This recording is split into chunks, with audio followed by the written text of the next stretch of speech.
The brave men and women who have served our country faithfully often need our help to successfully transition back into civilian life. Brave Radio is here to highlight veterans and the companies who are making a difference in our veteran community. And now, the host of Brave Radio, Eve Nasby.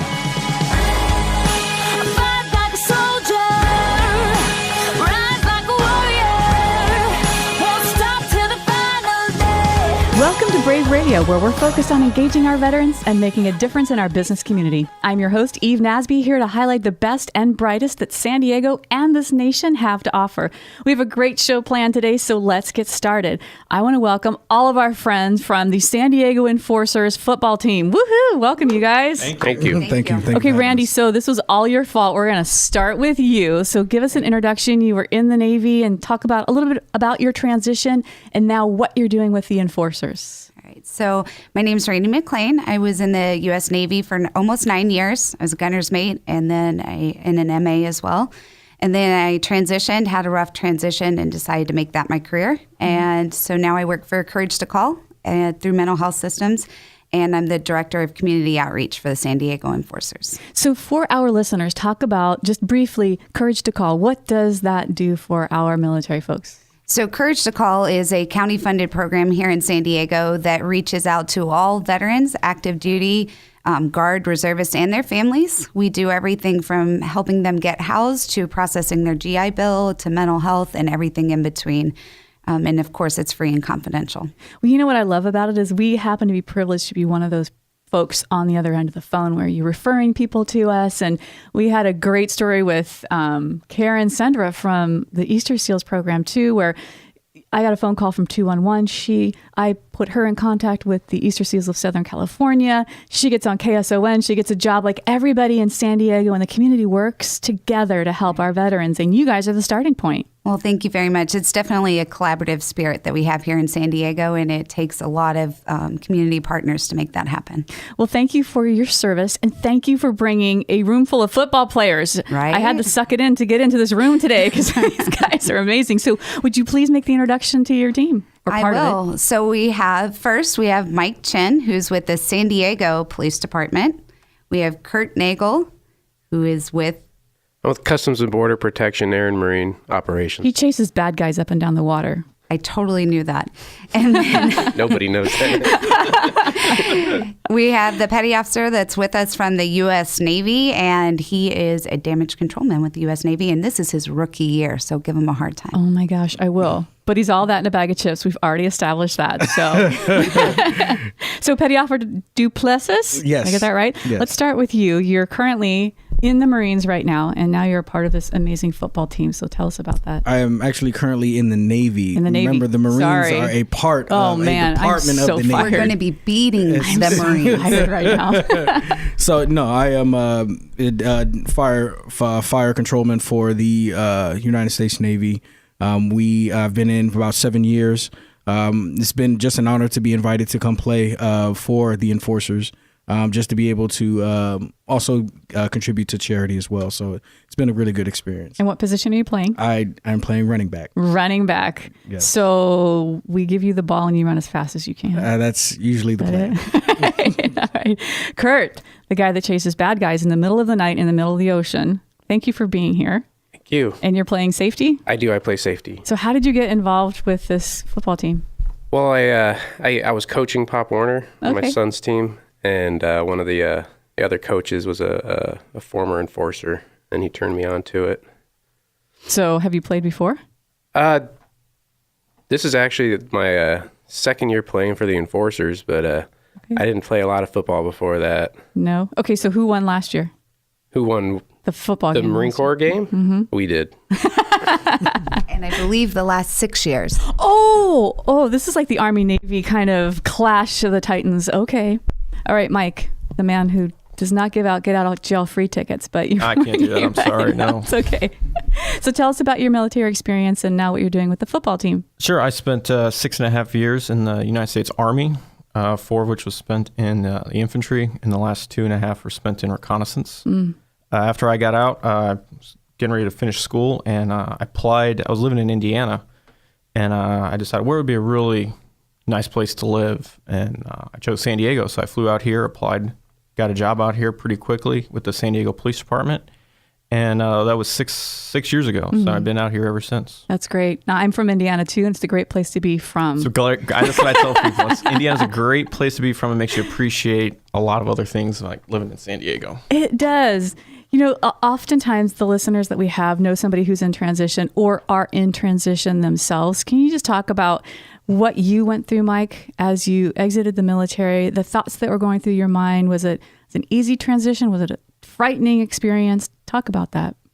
Well, once you get out of the military, especially if you're in a combat arms type of unit like I was, that you have a really strong camaraderie with, the guys you served with. And that's something that I was missing once I got out of the Army. And when I got out, I went to college and was getting ready to finish that. And it was just something I was missing.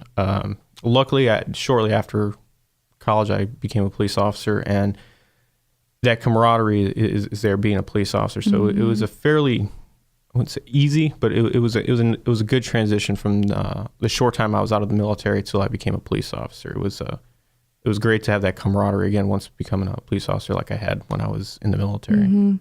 So was that something that you wanted to do, or is that something you just kind of fell into and thought, okay, I've got the military experience, I have this mindset, therefore I should go into law enforcement? Becoming a police officer? Yeah, no, becoming a police officer is something that I've always wanted to do since I was a kid. Just one of those things. My dad was a police officer. I come from a family of police officers back in Indiana. Okay. So that was something I always knew in the back of my mind I really, really wanted to do. So that's what I went to school for, in criminal justice and sociology. So it was something I was lucky that through college I knew what I wanted to do once I got out. So what city in Indiana? Originally I grew up in Hammond, Indiana, which is just on the south side of Chicago. And then I went to school in Evansville, Indiana. Right on. Well, I lived in Lafayette, so I was wondering if any member of your family gave me any one of my tickets. So you're a Purdue fan? What's that? You're a Purdue fan? Purdue fan. I am a Purdue graduate. Thank you so much for asking. Go Boilers. What about that tournament? Anyway, you're listening. Let me down. You're listening to Brave Radio here on KCBQ AM 1170, streaming live on the web at am1170theanswer.com. Follow us on Twitter at Brave Jobs or like us on Facebook to stay up to date with the latest news and trends. I'm your host, Eve Nasby, with our friends from the San Diego Enforcers. Randy, tell us about this game. Where is it going to be, when it's going to be, and how our listeners can come out and support what you're doing. So the military game, we have one every year, and this year we are playing the Camp Pendleton Marines, and it is at Cathedral High School, which is 5555 Del Mar Heights Road, and it is at 3 p.m. is kickoff, so you want to be there just a little bit before that, and it's $5, and all proceeds go to our military charity that we choose each year. This year we've chosen Team Red, White, and Blue to receive our proceeds. What a great organization. I've met them. They are amazing. I'm a part of them as well. You are. Is there anything you don't do, Randy? A few things. That's great. Okay, so Cathedral out in Del Mar, off of Del Mar Heights Road. Tickets are only $5. Get them at the gate. Yes, ma'am. Get them at the gate. And so we get there. There's popcorn, pretzels, sodas. We have a full snack bar. So bring the family. Hot dogs. Bring the family. It's very much a family-friendly event. A lot of the players have their families there. It's a great family event to bring everybody out to. Well, I wish you guys the very best. I am looking forward to being there. Can I bring dogs? Is it dog friendly for all of our pet people out there? It is service dog friendly. Service dog friendly. I can't. All right, I'll put my sunglasses on. Just kidding. We love it. It is a high school, so as long as the high school allows it. Yeah, well, we love what you're doing. Thank you for all of your support. And the game is going to be a blast. Good luck to you guys. I want to see you win. I'll be up in the stands screaming for you. Yay, thank you so much. So if we want, again, is there a website, Facebook? You guys are all on the social media. They are. So there's San Diego Enforcers.com is our website, and you can look up, and that gives our whole schedule for the year. We do play 3 home games as well as 2 away games, but it will show a full roster of the team and all of the events that we do throughout the year. Randy, thank you so much. Thanks, guys, for coming. Thank you for really having appreciate us. all you've done for our country, and now with this football game for our charity. So thanks again. Thank you. You're welcome. You're listening to Brave Radio, where we focus on matching veteran talent with innovative companies that make a difference in our community and in our nation. Follow us on Twitter at Brave Jobs or like us on Facebook to stay up to date with the latest news and trends. I'm your host, Eve Nasby, and we will be right back after this short break to talk to our good friends at Easter Seals. Don't go away.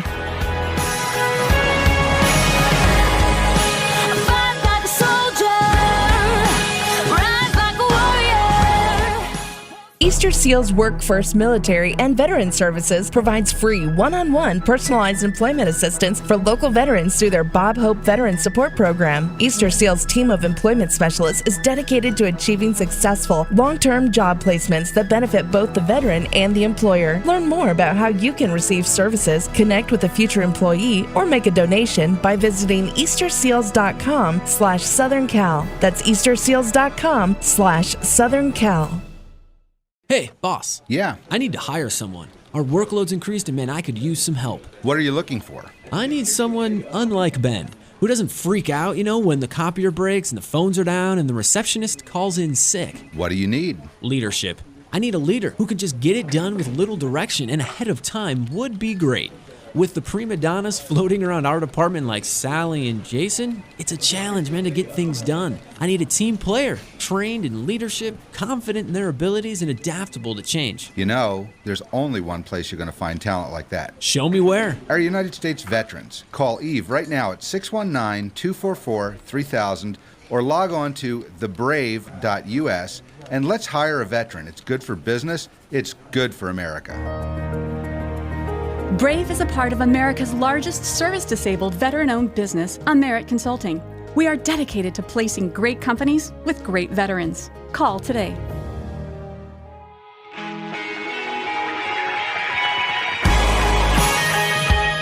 Welcome back. You're listening to Brave Radio, where we focus on matching veteran talent with innovative companies that make a difference in our community and in our nation. We are back in studio with our good friends from Easter Seals of Southern California, John Funk and Kaz Lockett. Welcome. Oh, thanks for having us back. John, we've missed you. You were gone for way too long, but the team did a great job in your stead. But I'm glad to have you back in the seat. Well, glad to be back. I think there's a wide variety of different topics, and we've got such incredible talent on our Easter Seals Southern California team. I think it's good for the world to hear all these different perspectives about veteran transition. Yep. And I think you wanted me to mention on air that Kaz sitting here was bigger than any of the football players we had on the last segment. So there you go. Well, someone's got to do it. I'm surprised he hasn't been recruited yet, but that's their choice. Exactly, their choice. So we're going to continue to expand our discussion and talk about transitioning veterans with a larger audience, because we keep hearing things about our potential employees that are extremely myopic and stereotypical, and how veterans get pigeonholed into specific stereotypes. And some people think, John and Kaz, that you guys are just one-dimensional and almost like in focus, that there's inability to develop or utilize the soft skills in their employment search. And I think that's a disservice, and I think that you guys have a way to break those stereotypes and help educate people like me who didn't come from the military, who really don't know any better. So, John, from your perspective, how do these stereotypes negatively label veterans? Well, the world's got all kinds of stereotypes, right? Mm-hmm. There's all kinds of biases, and everybody is frankly a function of their own perspective. Maybe their education, where they grew up, kind of what they heard from their parents. And unfortunately, I think a lot of military stereotypes come from the media, Hollywood, and personal interactions. Oftentimes, people have, I think, very limited data points of their interaction with the military. Maybe there's an employer that had a veteran, and that person was great. So they're like, wow, I love veterans. It's based on a single data point. Right. Or maybe they had a negative experience. So now that negative experience kind of permeates their attitude about kind of veterans in general. So there's a lot of negative stereotypes, and it's unfortunate because I think there's positive stereotypes and there's negative stereotypes. Right. And it's really, I think, kind of how we dwell on that. But I think those stereotypes impact the employers. They impact the veteran themselves. They impact that transition because I think it kind of creates these boundaries, and it's difficult for people to get outside of those boundaries. My neighbor owns his own business. And when I mentioned, he said, I need to hire some great people, and he's construction. And I said, gosh, you know what? There's so many great people in the military that can do administrative work, construction work, whatever you need. And he said, well, I really don't get up that early, so I don't know that I could manage somebody. So boom, there's a stereotype that all veterans get up at 4:00 in the morning and are ready to go to work. So, and it was sad, right? Because he's missing out on a great talent pool. based on those stereotypes. Right. So, Gosh, the construction workers in my neighborhood, they're allowed to start working at 7, and they're always working at 7. So, Exactly. but see that stereotype. Well, gosh, those guys start work early, right? There's all those positive aspects of they're going to be on time. Right. In general, they're going to be tenacious. They're very task oriented. We're going to stay here to get the job done, right? And I wouldn't call those stereotypes. I would call those natural attributes that a veteran brings as part of their character, because that's the way the military does business. and we just need to learn how to adapt to those and maximize those to the potential, right? So what's external versus internal stereotyping? I think a lot of the internal stereotypes are the stereotype that the veteran imposes on themselves. For me, I was a relatively senior naval officer when I left the Navy as a captain 3 years ago, and I think a lot of transitioning senior individuals think, well, I should go work for the government. I should go work for the defense sector. I should go work for maybe the companies that build the ships or the aircraft that I sail on and operate. And so I think that's kind of the internal stereotype. But then I think for senior guys, sometimes that external stereotype is the same. Well, that's what your expertise is. You are kind of we'll call you a mid to senior level manager. Then you should go work in that same field when you get out there. Right. Kaz, what do you think? I think same along what John was saying. The internal stereotypes tend to come from outside perspectives, and now they're viewing themselves from an outside world, and instead of taking what they know as to who they are as a person. So like in the case, senior level officers should go do senior level officer type stuff. That's a stereotype. Right. I'm an enlisted person, and I still hold the stereotype to myself that it's harder to transition out and get into the civilian world as an enlisted person versus an officer, because the civilian marketplace knows what an officer, like it's almost to the sense like, oh, he was an officer, he has now a leg up, versus like whether or not he was a good officer or a bad officer or good point. And doesn't really matter. They just say, oh, he was an officer, versus they don't really understand what an enlisted person does and how in my own personal belief are the backbone of the military, and thus can get out and be the backbone of a company, because they have so many attributes that align themselves to being successful in the civilian marketplace. You're listening to Brave Radio here on KCBQ AM 1170, streaming live on the web at am1170theanswer.com. Follow us on Twitter at Brave Jobs, or like us on Facebook to stay up to date with the latest news and trends. I'm your host, Eve Nasby, here with my good friend Kaz Lockett and John Funk with Easter Seals of Southern California, and we are talking about stereotyping veterans. So for job seekers, John, how do you avoid being placed into a box? If you're out there looking for work, and Kaz, just like you said, people think, gee, if I'm an enlisted person, I have to be in X box. Well, how do I get out of that box? I think we are blunt about addressing the stereotype right there face to face with the veteran, which is why we're talking about that today. To follow along the lines of what Kaz just said, some people think prior enlisted military, blue collar job. Yeah. Officer, white collar job. Right. Boy, what a terrible stereotype. There are incredibly talented people throughout every rank in the military that are capable of doing some incredible things, and they do them in the military. A lot of it's just about that opportunity. And so when we help individuals, we ask them a lot of questions about, well, why? You just had 4 great veterans sitting here on the past radio show, and you could make an argument that, well, did some of them fall into the stereotypical jobs? Well, no. Just because that one individual that was a soldier now is a police officer, he's always wanted to be a police officer. Yes. Right. So perfectly aligned. But a lot of times we might say, well, why are you interested in being a police officer? What is it that you like about police work? Well, gosh, it's been my family. We've always done police. That's what my family does. Right. That makes sense. Yes. But it's helping people kind of ask them questions about that why, and help them try not to limit themselves. You guys help people break out of that mindset of, well, this is what I did in the military, therefore this is what I have to do out of the military. The young lady that was on last week was a firefighter, and she is not going into firefighting. She's going into counseling. That's a huge diversion from what she did in the military in a sense, but even in the military, I think as a leader, she was doing counseling, if you will. Absolutely. So I think you help people break down those stereotypes, and you look at them and wait for that spark in their eye. When they're talking to you about what they love to do, you wait to see that twinkle in their eye, and this is what I love to do. And then you grab onto that, right? So Kaz, how can you avoid playing into these stereotypes? I think the easiest way to not be played or put yourself into an own boxes. Know who you are as a person first and foremost, and define your own story. So one of the things that we do when we sit down, as you were just saying, is that we look for that twinkle as to what gets them excited about the world, and we use their experiences to back up into that world that they're trying to go into, versus taking the world that they came from and what they did and trying to figure out how that fits into the world outside of the military. So we have almost, in a sense, I guess you can say it's the backwards mindset. Find who you are, find what your passions are, so that you don't have to worry about whether or not you are defined in a box or fit a stereotype. You are your own individual person who is on the job market, going out there and showing that you have the ability to do a job because you understand how you fit into the world that you defined for yourself. So you guys look for that twinkle, you look for that passion.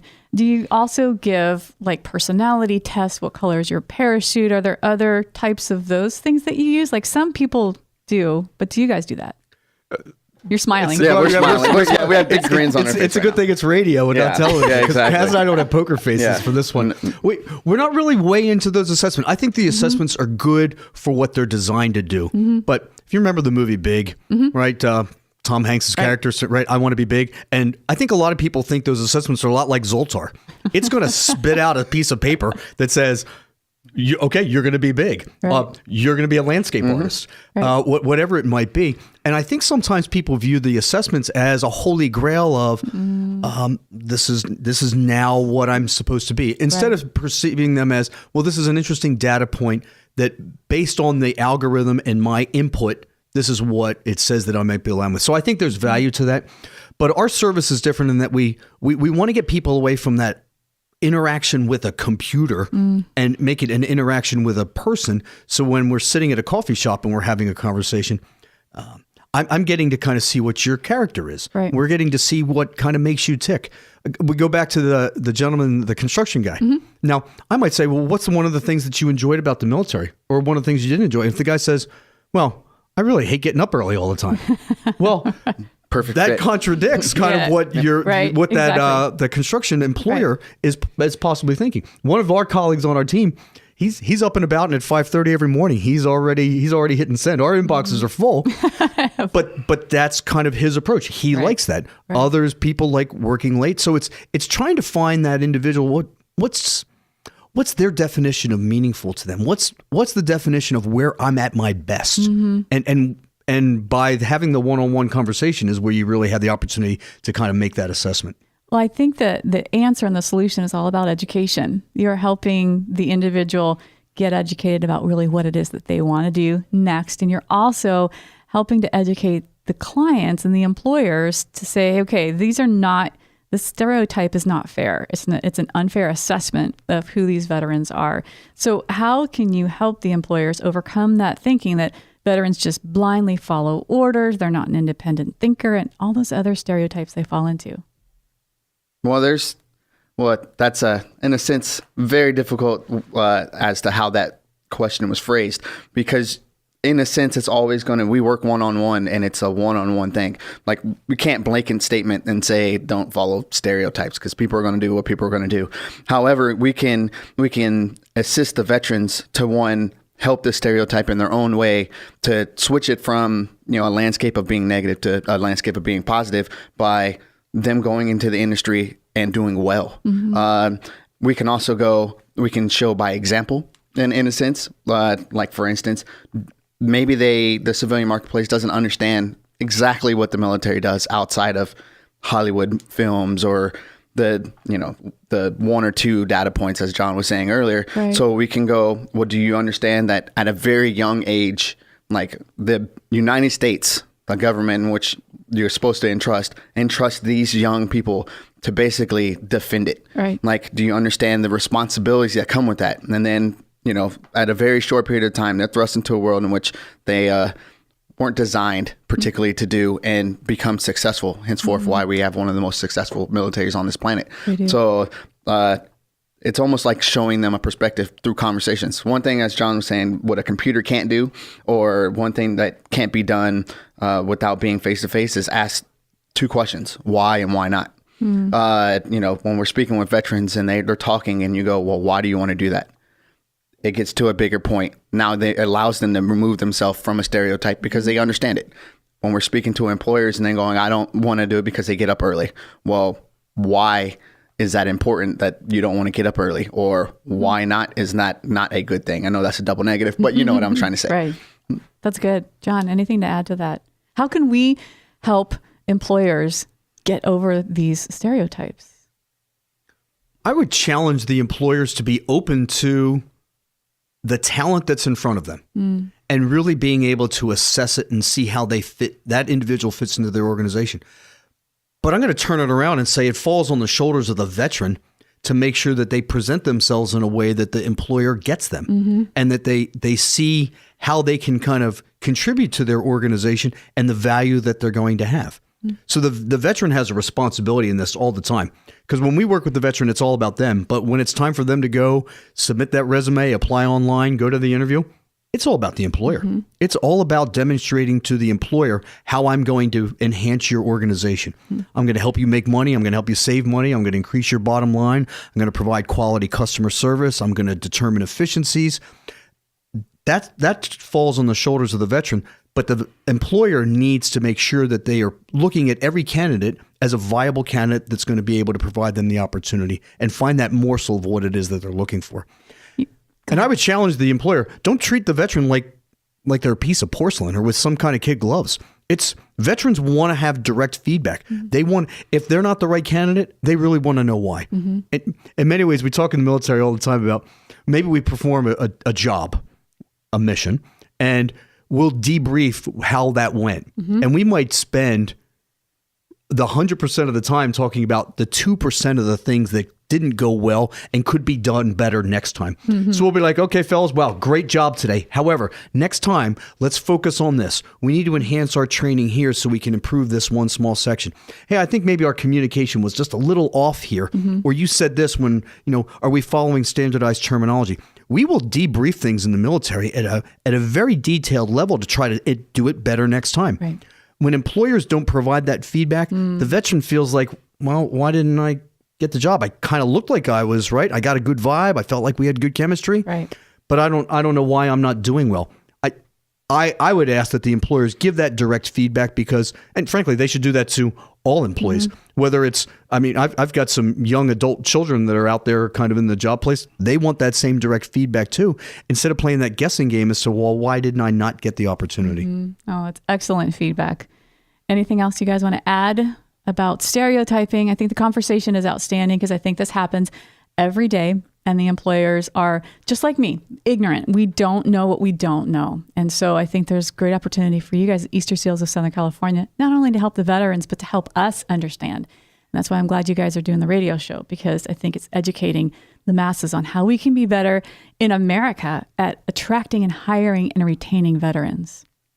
I'd ask when the employer wants to say, thank you for your service, I want them to also be thinking, and let me see how I can provide you an opportunity. Yes. That's how I think you demonstrate your thanks for our service. Agreed. Well, I think coming up May 12th, so our listeners can write that on their calendar, we're putting together a symposium in conjunction with Corporate Alliance in the UTC area. We're going to bring 60 to 80 people in a room that are hiring managers. And we're going to invite you guys, Easter Seals of Southern California, to come speak to them.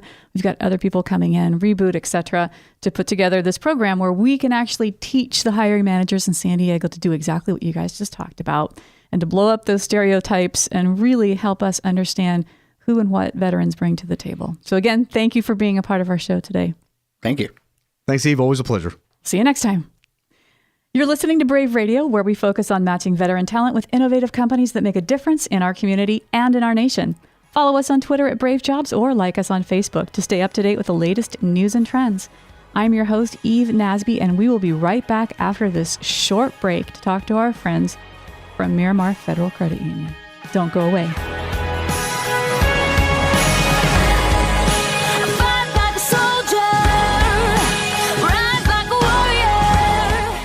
Hey, boss. Yeah. I need to hire someone. Our workload's increased and, man, I could use some help. What are you looking for? I need someone unlike Ben, who doesn't freak out, when the copier breaks and the phones are down and the receptionist calls in sick. What do you need? Leadership. I need a leader who can just get it done with little direction and ahead of time would be great. With the prima donnas floating around our department like Sally and Jason, it's a challenge, man, to get things done. I need a team player, trained in leadership, confident in their abilities, and adaptable to change. You know, there's only one place you're going to find talent like that. Show me where. Our United States veterans. Call Eve right now at 619-244-3000 or log on to thebrave.us and let's hire a veteran. It's good for business. It's good for America. Brave is a part of America's largest service-disabled veteran-owned business, Merit Consulting. We are dedicated to placing great companies with great veterans. Call today.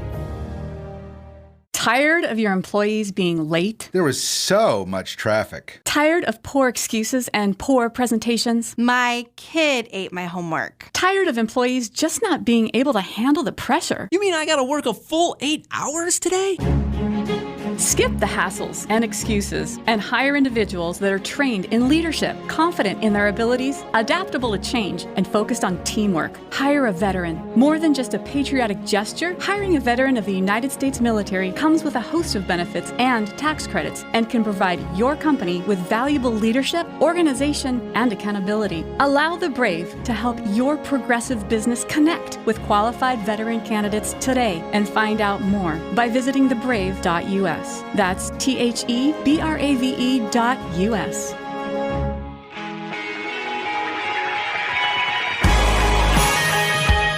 Welcome back. You're listening to Brave Radio, where we focus on matching veteran talent with innovative companies that make a difference in our community and in our nation.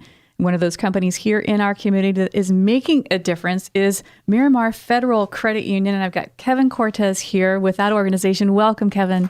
Thank you for having me, Eve. You are amazing. You just transitioned not that long ago, and you found a position with a great company, but your transition wasn't that smooth. So I'd love for you to share with our listeners what you did in the military. First of all, how long you were there, and then what your transition looked like. So I spent 20 years in the Marine Corps. I was a helicopter pilot. I flew the CH-53E Super Stallion. It's the biggest helicopter in the Western Hemisphere. My goodness. Yeah. You know, I really loved it. And I miss flying. The 53 is a great platform, but I miss the Marines and sailors that I work with mostly. I retired January of 2015. But I think what kind of set the bar for me was I knew that there was an end to my active duty time, and I planned 3 years prior to my retirement to start networking because I knew I was going to stay here in San Diego. 3 years prior. Okay, Yep. So for all of our military folks that are listening out there, 3 years ahead, you started planning. Yeah, what happened is that I was a detachment officer in charge, so I took a small detachment, 4 aircraft and 50 Marines over to Okinawa for a 6-month deployment. And when I came back, I knew that I was on my last set of orders. 2015 was my date. And I knew I was going to stay in San Diego, and I planned to get out of my uniform, quote unquote, and break into a civilian network. So I did a lot of different events that are maybe unorthodox, but I knew I had to do. So talk about those unorthodox events. Well, I picked up golf a little bit more than what I was used to because I knew that's kind of a very much good networking tool. It is for an people excellent networking tool. to meet. Yep. But I joined meetup groups. Meetup.com is a great entity. And what I did is that it allowed me to meet a lot of civilians. And the majority of my military friends were married, they had kids, they stayed in the aviation, and I knew I wanted to get out of aviation and do something where my talents could have been better served.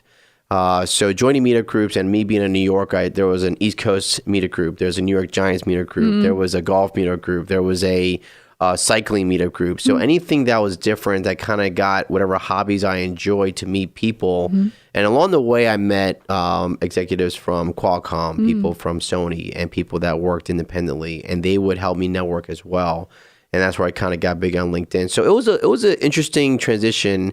And the funny thing is that, it was not really funny, but the sad thing is that even with all that preparation, it still got down to about 2 months prior to my retirement where I got offered a job. And even though I had 4 months off of terminal vacation and just networking and job searching, it was really different, very much stressful. Yeah. And even though you spent all those years, even though you did all of that, and there's a lot of folks that are in your shoes that have had that foresight to maybe not back it up 3 years, but at least 12 months when they start networking, they still find it difficult on the other side, even though they've planted all of those seeds and they've done all that networking. So transition is not for the faint of heart, but there's organizations out there that can help you, like Easter Seals of Southern California, that can help walk you through that process. But you pretty much did it on your own, right? You took the bull by the horns and you went, I'm on this, I'm going to do this. So how did you get connected to Miramar Federal Credit Union? Miramar Federal Credit Union, it was funny, was quite simply, I was golfing with my meetup group, and I was with a foursome, and the couple that was with us was Paul Socha. He's the new CEO and president of Miramar Federal Credit Union, got there August of 2014.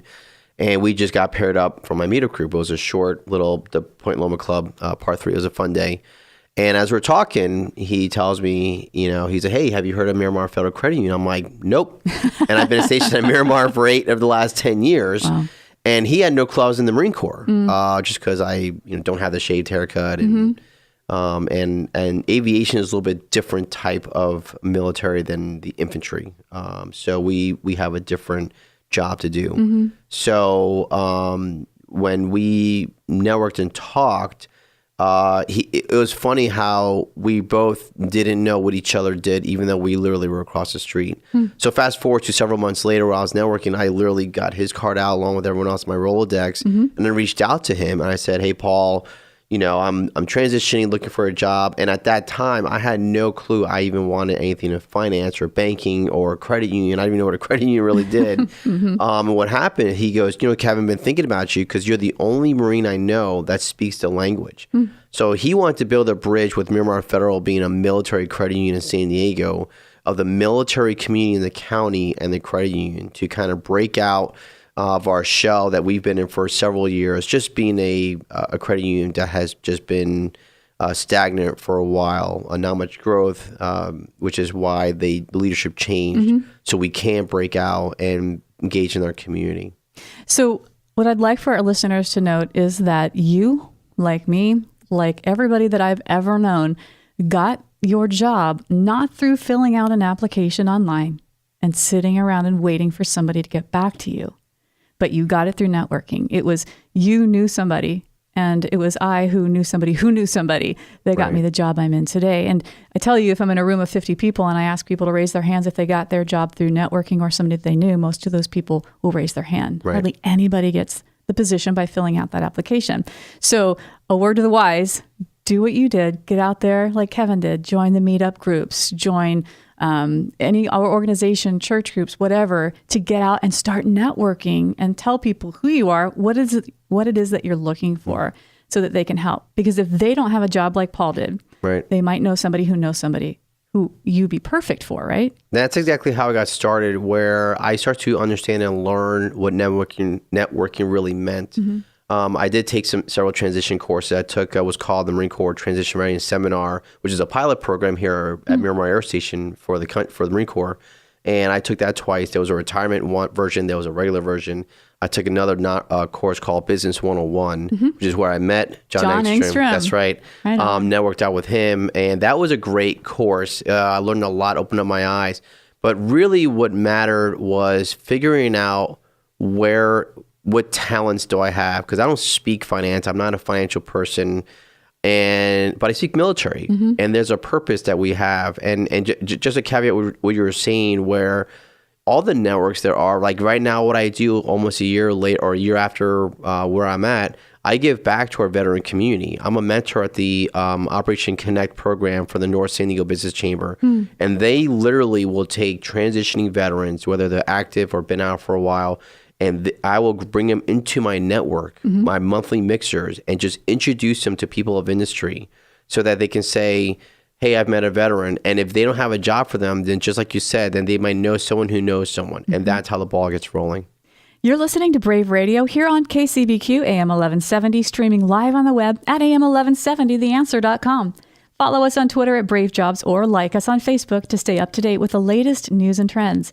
I am your host, Eve Nasby, with Kevin Cortes from Miramar Federal Credit Union, and we're talking about his story, his transition, and how Miramar is now really looking at bringing aboard more veterans. They're looking at reaching out into the community, and you are doing all of that. So congratulations. Thank you. Doing such a great work. So I know you guys are involved in nonprofits. Talk about what you're doing. So since I've been there, Paul Socha, our CEO, he really wanted to kind of get us in San Diego County. And the value that I brought to the company was, when I was I worked at the wing staff, the Marine Corps, the Marine Air Wing staff, which is led by a 2-star Marine general. And at that level, I was privy to go to other bases at that level to represent Miramar Air Station. And quite frankly, what we've done is create that bridge to figure out where's the most need. And of course, the biggest keys, and he's asked me so many questions. He's asked me stuff very simple. He's like, would you, bank at Navy Federal? And I said, I hated it. Not because of what the company is, but just because of the name. And it's something that's very, very simple. It has nothing to do with Navy Federal is a great company. They're, 5 million members. But just having a Navy credit union on a Marine base is just it doesn't make any sense. So you think the same would be true for the Army and the Air Force? They would never join a Navy credit union? Well, I think, just my opinion, I think that's why you look at Navy Federal commercials, and they're geared toward a soldier, a Marine, and an airman, and the female Air Force pilot. And I think because people think, oh, you have to be in the Navy to join Navy Federal, and that's a stereotype, just like we talked about earlier.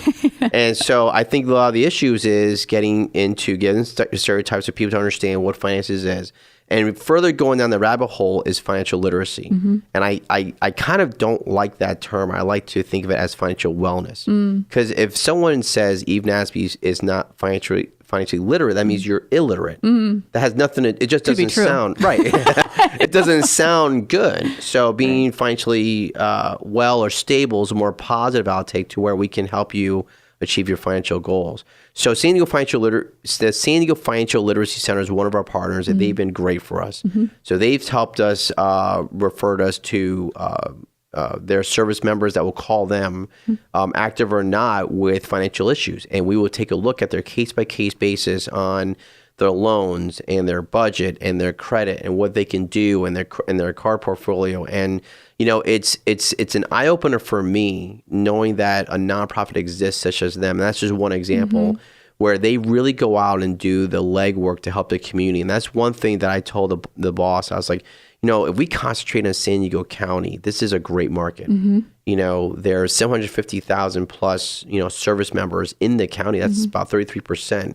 That are somehow tied to the military. And that's a big market out there. It's a huge market. Not all of them may not understand because of where they came from or they transplanted here like I did. Yeah. And I think you've got young military couples who really have never been educated. I know I wasn't in high school or even in college. Like, who gives classes on here's how to balance your checkbook, here's how to budget, here's how to do all that stuff, or at least back in my day, we didn't have those classes, right? So now you've got this young married couple. Now they've got kids, and their budgetary needs have changed and shifted, and now they're relying on credit cards, and it's a mess, and they're having loans and all this kind of stuff. So if you've got a military family who is in financial crisis, this is a service that you guys provide to them to help them make sense of everything. Correct. And what I really love the most, and I will tell you, this is something that encourages me and motivates me. We have our members that have been part of Miramar Federal for several decades. We have employees that have been there for a couple decades. So they've built that relationship where it is that mom and pop feel in San Diego of, oh, I know Mr. Smith, he's been a member here since 1985, and they'll know their kids, and they'll know what loans they have. They'll know, and so they have that relationship that's built on trust. And I think what we try to do is go in the community to try to regain that with the millennial crowd, just because we want them to have a sense of home. And even though this could be your home for 3 years, it's still a home. You still shop here, you still play soccer in their community, you're still involved. And just because you're on a base doesn't mean you are, I guess, segregated from the rest of the San Diego County community. Well, thank you. Thank you so much for all that you're doing for our community. And if folks want to get a hold of you to talk about opportunities at the credit union or helping them with their financial literacy, how do they get a hold of you, Kevin? So the best way, we are on social media. We have a Twitter feed. It's at or at Miramar FCU. And of course, we have our Facebook page, which is Miramar Federal Credit Union. My role there is a chief military officer. So anyone that's in this service, if they look up Kevin Cortes, and that's Cortes. I know a lot of people will put a Z on it 'cause it sounds like it. Cortes, they can find me on Twitter, Facebook, on our website, and they will also be able to contact anyone on the team to get in touch with me so we can make that connection. Awesome. Kevin, thank you for joining us today. It's a pleasure to have you here. Thank you. You're welcome. You're listening to Brave Radio, where we focus on matching veteran talent with innovative companies like Miramar Federal Credit Union that make a difference in our community and in our nation.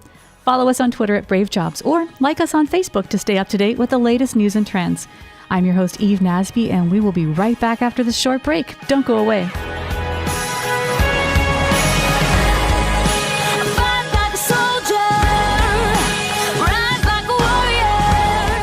Tired of your employees being late? There was so much traffic. Tired of poor excuses and poor presentations? My kid ate my homework. Tired of employees just not being able to handle the pressure? You mean I gotta work a full 8 hours today?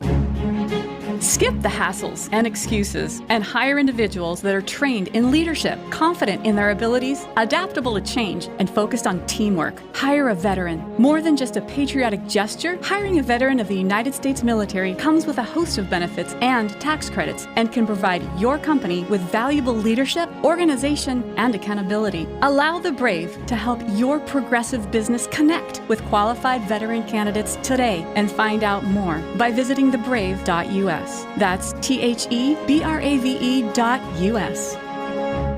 Easter Seals Work First Military and Veteran Services provides free one-on-one personalized employment assistance for local veterans through their Bob Hope Veteran Support Program. Easter Seals' team of employment specialists is dedicated to achieving successful, long-term job placements that benefit both the veteran and the employer. Learn more about how you can receive services, connect with a future employee, or make a donation by visiting easterseals.com/SouthernCal. That's easterseals.com/SouthernCal.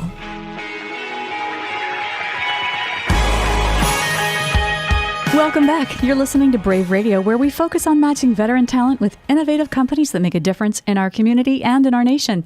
Follow us on Twitter at Brave Jobs or like us on Facebook to stay up to date with the latest news and trends. We're back in studio here with our good friend, Albie Masland. Albie, welcome.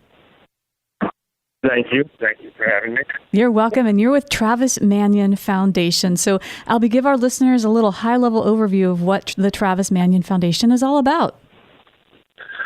We support veterans and families of the fallen, and we do that through a number of programs, but we really try and focus on this idea of connecting veterans, connecting the 1% with the rest of the population, and developing veterans through that process and transition, working with youth, and giving back in the community, allowing them opportunities to serve.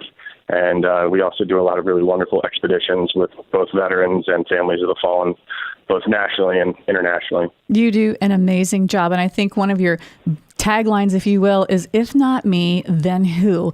And I think that phrase alone embodies you, Albie, because you're amazing. I want our listeners to know you have already run all the way across the United States and you're about to do it partway again. So tell us your adventures now. What is it that you're doing and who you're supporting, and how did this whole running from Texas to California start?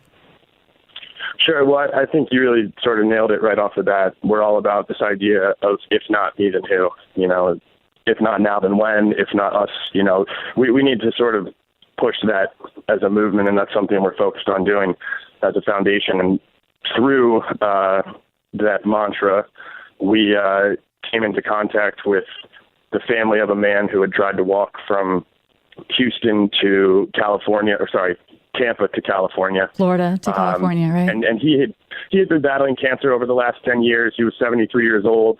You know, by many accounts, this was his way of giving back towards the end of his life, and he wanted to do something positive. And, you know, he thought, if not me, then who? Yeah. And he set out to raise money for veterans. And unfortunately, the cancer made it sort of impossible for him to get any further past Houston, but still 1,000 miles, doing 20 miles a day. Unbelievable.